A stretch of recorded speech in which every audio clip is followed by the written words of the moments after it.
So let's talk about Anthropic. The company behind the super popular AI tool Claude Code.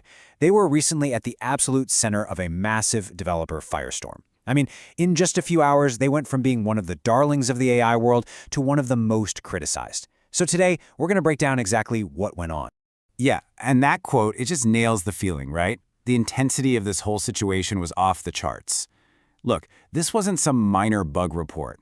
This was a full-on community revolt, and you could hear the echoes for days across GitHub, Reddit, and all over social media. And that really is the big question here, isn't it? How does a company burn through so much goodwill practically overnight? We're going to dig into it. What happened, why the company says they did it, and maybe most importantly, all the theories swirling around about what their real motives might have been. Okay, so to really get why everyone was so mad, we've got to start with the actual technical thing that changed and set this whole thing off. This right here, this is the error message that popped up out of nowhere. Basically, if you were paying for Anthropic's models, you were suddenly locked out of using them with, well, pretty much any of your favorite third-party coding tools. The change itself was pretty simple, but the impact? Whoa, it was huge. See, before this, your paid subscription key was like a golden ticket. You could use their awesome models in whatever coding tool you wanted. Cursor, OpenCode, you name it. But after the change, nope.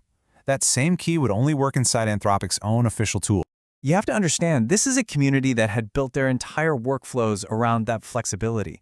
So this sudden change, it felt like a massive rug pull. And the reaction was, let's just say, immediate and fierce. Oh yeah, the fallout was, you couldn't miss it. GitHub issue threads just blew up. We're talking thousands of comments from furious users. People started posting screenshots of them canceling their subscriptions. All that goodwill the company had built up, it just, poof, vanished in an instant.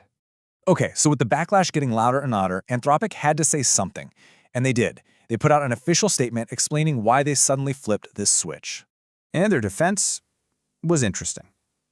They basically said, hey, this isn't a new rule. Apparently this restriction was buried in their terms of service the whole time. They just hadn't been enforcing it for months, which, is basically like planting a ticking time bomb for your user base. So they tried to frame this whole thing as a technical issue, a support issue. They claimed that all these third-party tools were causing a real mess, triggering abuse filters, creating weird traffic patterns that made debugging a nightmare for their team. So in their words, this was all about making the platform more stable and easier to support. Right. But for a lot of people in the community, that official story it didn't feel right. It didn't add up. And that's when the speculation started.